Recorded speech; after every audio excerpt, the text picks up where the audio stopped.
Bollocks! Bollocks!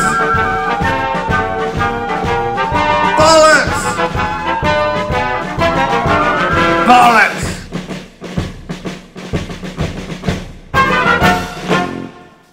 Hello all our chums out there, welcome to Toyah and Robert, your deeply unqualified agony aunts, to serve you a shovel full of useless answers to only a few of your many burning questions. Well, I think we've been doing this for almost a year now, so we're getting more and more qualified. Today is Brian Eno's birthday. Very important man. U2's producer, Coldplay's producer, was in Roxy Music, a man of great culture, great history. And our first question from Scott Lucas is, on Brian Eno's birthday, please share a good story we have. And he wants a story from both of us. All right, what's your story of Eno? I am very, very fond of Brian. Everyone loves Brian. He's one of those gregarious, lovable characters where he accepts everyone into his home or into his studio, and he makes you feel special, and he never judges anyone. And he once took a picture of a pair of shoes in a second-hand shop in Lowestoft. He was there with his daughter, and he felt the shoes were right for me. And I was so touched about this, that he was going to buy me a pair of shoes. And I don't know him super well. We used to go round to his house for tea or lunch or dinner or for lectures. And I can't say we know him super well. We send him quite obscene birthday cards and postcards when we get the chance. But he is adorable. You must have so many, Robert. Yes, I do actually have quite a few. Although, since only one has been requested, you only get one. Get the best. All right, in 1975, May 1975, Fripp and Eno were going to set off on a one-week tour of Europe. And a little before that, we were preparing for this. So this would have been early in 1975. And I popped round to Eno's apartment in St. John's Wood. And in the front room, 2 Revoxes were set up with a VCS3 recording what became discrete music. And while it was recording itself, me and Brian went out the back and had a cup of tea in the kitchen. Is that the story? Yeah, that's the true That's story. just so lovely. True story. Discrete music, the defining album, the first album of ambient music, was recording in the front room while Fripp and Eno were out the back having a cup of tea. Well, surely that puts it in the right context, because ambient music is music to chill to. There we are. One of my favourite stories about Fripp and Eno is them being booed off. Was it in Paris? No, it was the first show in France. We had 2 shows. Well, we're moving on from the one. No, come on. All right, well, look, we had the 2 shows in Madrid and then Barcelona, both of which have absolutely ace stories accompanying them, maybe for another day. And then we moved to France, and in the show, in the first show in the south of France, we came on, and the PA system and equipment wasn't working too well, and there was a bit of static going on, and the audience began booing. And after 20 minutes, the booing was as loud as the music. So Eno looked at me, nodded, I nodded. Brian brought all the faders down and we left after our 20-minute performance. In retrospect, that sounds so cool. What was a lot cooler was actually the first show in Madrid. But okay, that's maybe for Brian's next birthday. Anthony S., you ask, what do we like to listen to when we're relaxing? I've had 400 emails today, and there's probably another 400 while we're doing this. I've forgotten what relaxing is, but I do love really old music. And what I mean by old music, music that's about 50 years old. Stones, Moody Blues. I adore Tim Buckley. I adore the beginning of the hippie movement music, because there was experimentation in there that is so relevant today. But relaxation, woohoo, that's gone out the window. Well, all right, so look, what? Music to relax to, I don't quite look on it like that, but music to change my state. And on occasion, actually it's usually on a Saturday or Sunday, I look to a music to change my state, to go into that quiet place inside. But this morning what I did to put on, to change my mood today, 2 serenades and I have to read this off, I'm afraid. The Finnish composer Eno Juhani Rautavaara. Forgive me, Finnish chums, for my pronunciation, but if you come from Dorset, that's the best you're likely to get. Written for and played by Hilary Hahn. And Hilary Hahn is one of my favourites. Her tone is sensational. And also on a Sunday, I might allow myself to listen to some English pastoral music, in which case the Lark Ascending, Vaughan Williams, also played by Hilary Hahn. Stunning. There's a lot of violins, excellent, but the tone doesn't, conviction doesn't quite. Can I add something? Please. We used to know Jonathan Dove quite a while ago, and we knew him when he was a fledgling composer, and his music was performed a lot in Salisbury Cathedral, near where we lived. And we went to a lot of those shows, and I can remember being completely absorbed in Jonathan Dove's music. We also went to Westminster. We were a guest of an ex-Prime Minister, Edward Heath, to listen to Ivo Parr do a performance. Now, Ivo is known for making 3 notes spread an awful long way, about 40 minutes, but to be in Westminster Cathedral and listening to that music was absolutely astounding. I also like pop ballads. Pat Boone, Begin the Begin. Celine Dion. Yes. Cher. He listens to Cher. Well, not a lot of Cher, but the one Believe is stunning. You are so cool. I loved it when I first heard Do You Believe in Life After Love. Back coming, screaming out of his office. Yeah. I thought, my husband is listening to Cher. It was really stunning. Cliff Richard, All in the Game, is a winner. Bee Gees, Islands in the Stream, very different take to Dolly and Kenny, but really. Now, I have a question that I am so happy to read out. Have I jumped in on your answers? No, dear, you. Okay, Daniel, when shall we see the first Posh Pop video? Looking forward breathlessly. Well, because, Daniel, you are looking forward breathlessly, we have a little compilation of the making of Posh Pop.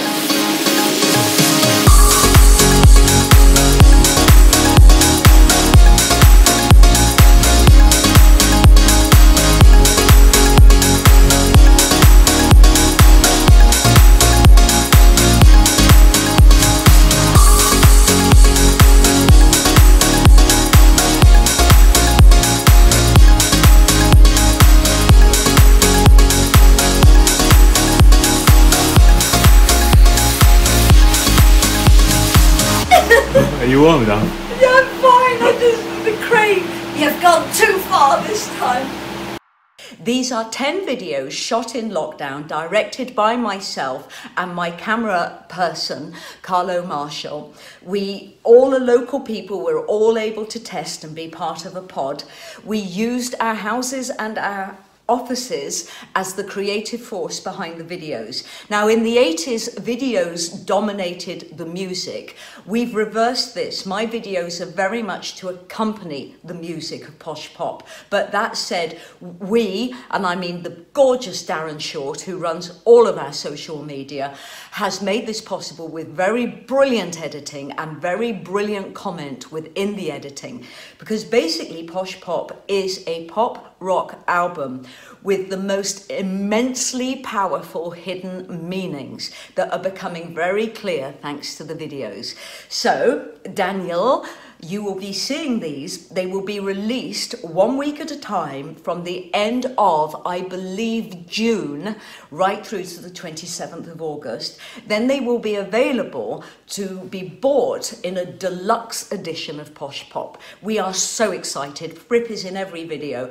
And what do you think? What, you were so compliant and energetic about the filming. Yeah, I think it's stunning.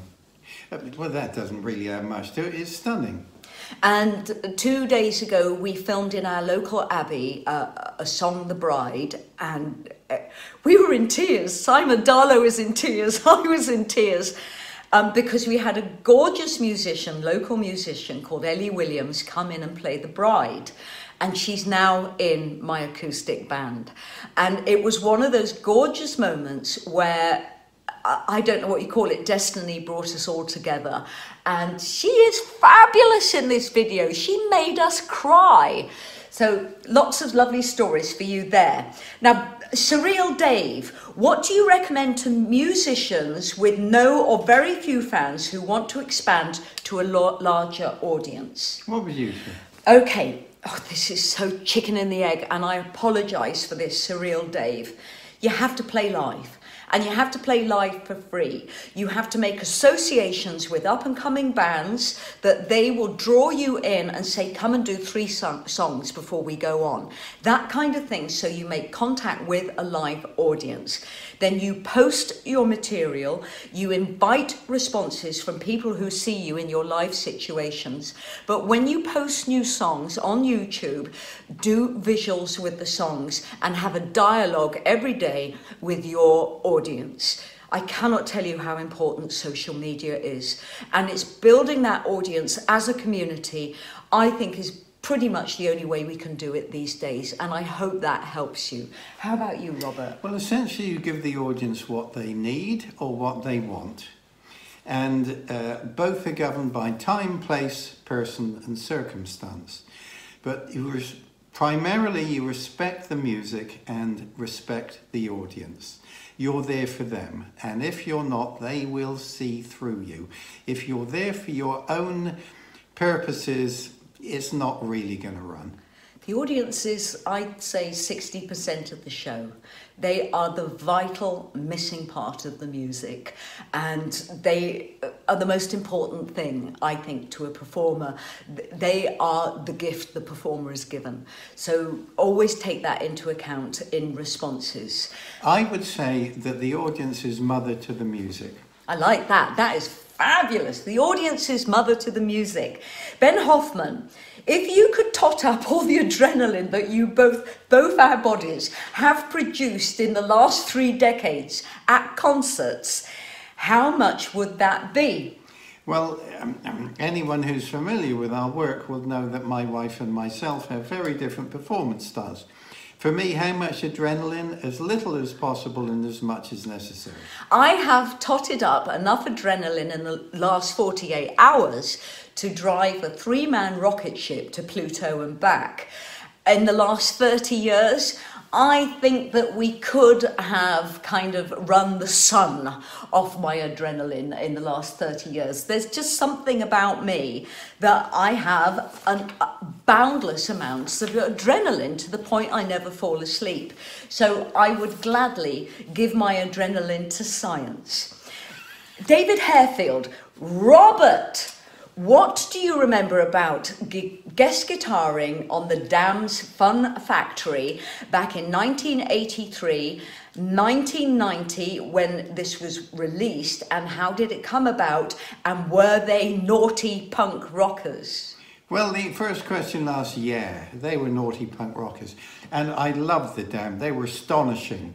How did it come about? King Crimson and the Dam were both recording a television show in Munich in 1982 on Oktoberfest. Level 42 were also on, and I stayed behind to see the Damned, and I loved them. And I took them a bottle of champagne back afterwards, and they made me very welcome, and there was a photo session. This was in Munich on Oktoberfest. And they grabbed me and pulled me into the photo session and launched into It's Springtime for Hitler and Germany. And it went on from there, driving back from Heathrow. The next day, moons were coming out of vans from... Anyway, the next thing, Sensible was in touch with me and he said, would you like to do some encores with us, Hammersmith Odeon? And I said, yes, I'd love to. And although I wasn't that familiar with punk audiences, having been on the road with Crimson, I realised that gobbing was part of the deal. So I set up my little floor unit and my stool 15 feet from the front of the stage, thinking I'd be safe. So we came on for the encores and kicked in, and immediately it began flying. And there was Sensible standing there only in underpants, shorts at the time, plop, plot, splat, plotto, plot. And then he began, back in return, audience acknowledgement, I guess. And although at times he was more than 15 feet from the front, plop, it was still hitting him. Well, I opened for them at Eric's in Liverpool, very famous venue, and the audience were less than a foot away from me. And I was a slippery, slimy little creature after an hour set before the Damned came on.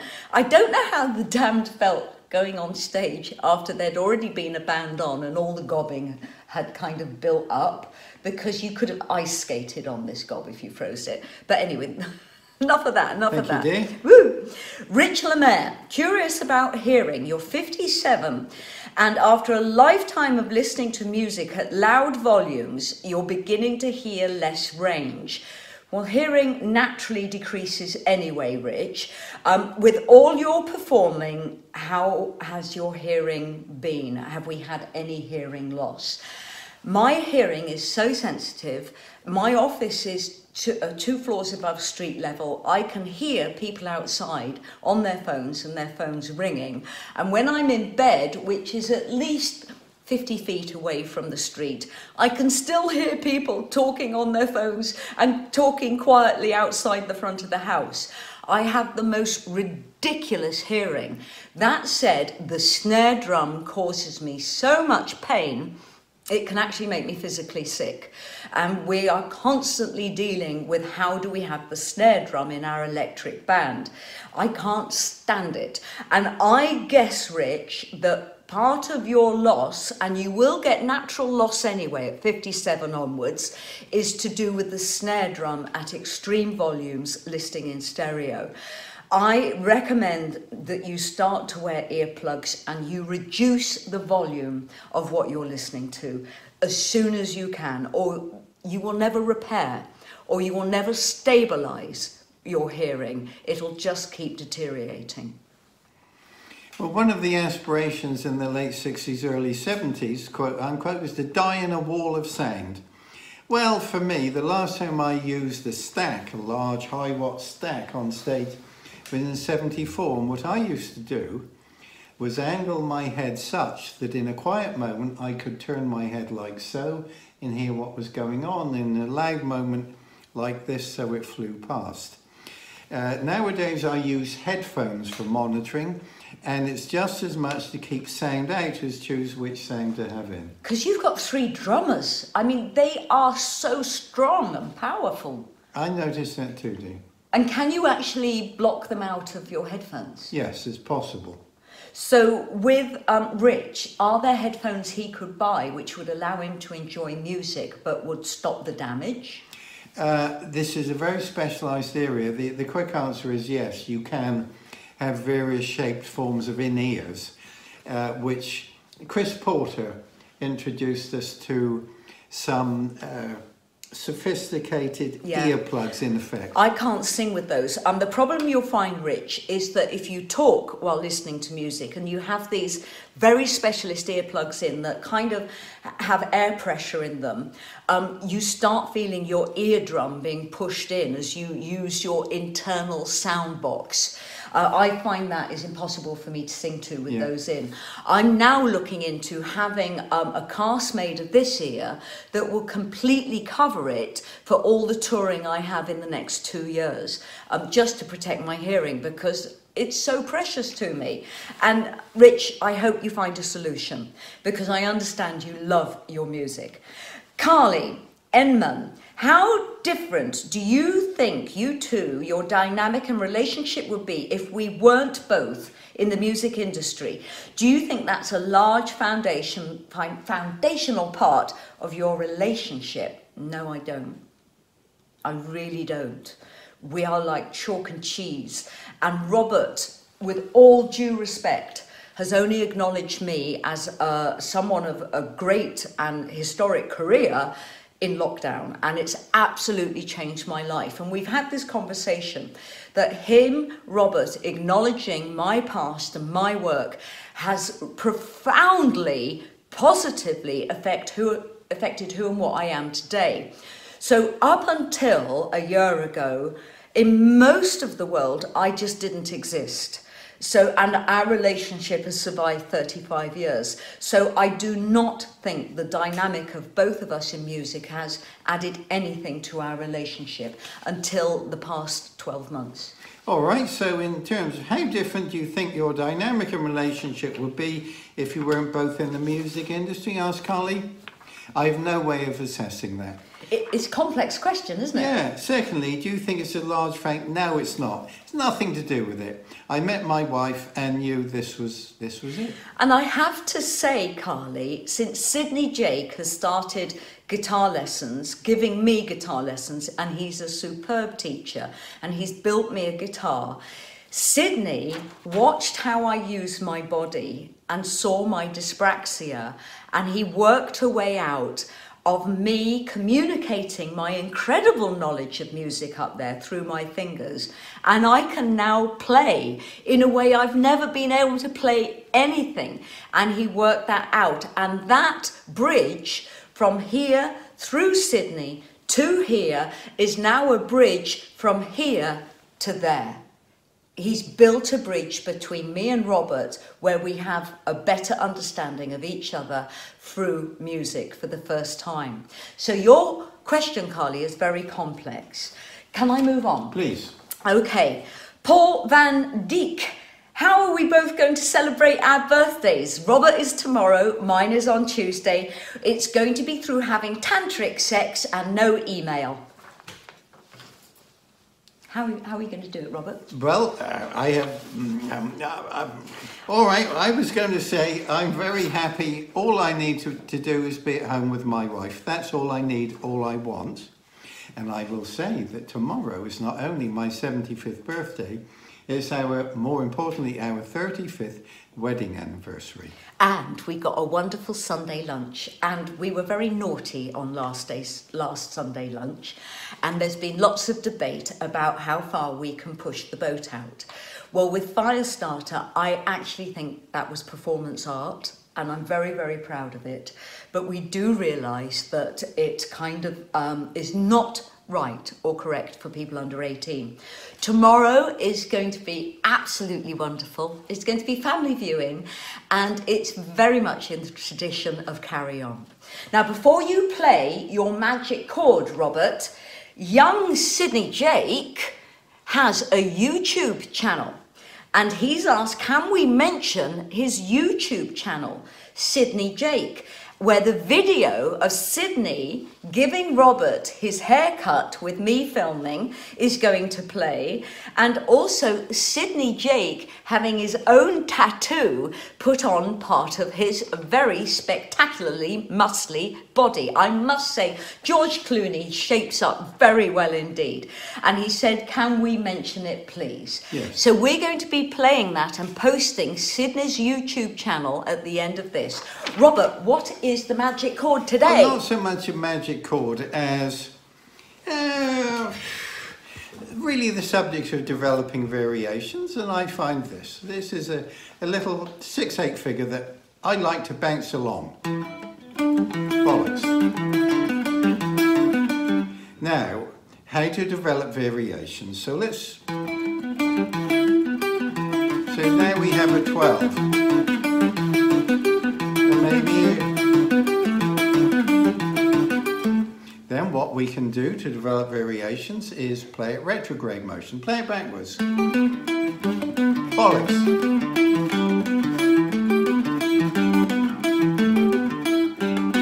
Then we can maybe put it up an octave. And maybe we can apply diminution as a technique of variation. We reduce it, so let's move to a 5. Bollocks. Maybe an 11. We're very close to saying bollocks again, dear. This is not great picking at all. Bollocks. Is bollocks part of the count? Ladies and gentlemen, exasperated husband, we wish you love, luck, health and happiness. The world is opening up. Still wash your hands, please. Please be aware of distancing and just wash everything from a washing addict. We want you to be safe, well and happy. We will see you tomorrow for Sunday lunch. We can't wait. And it's Robert's birthday. And it's our wedding anniversary. Yay! Thank you, everybody. Bye, chums.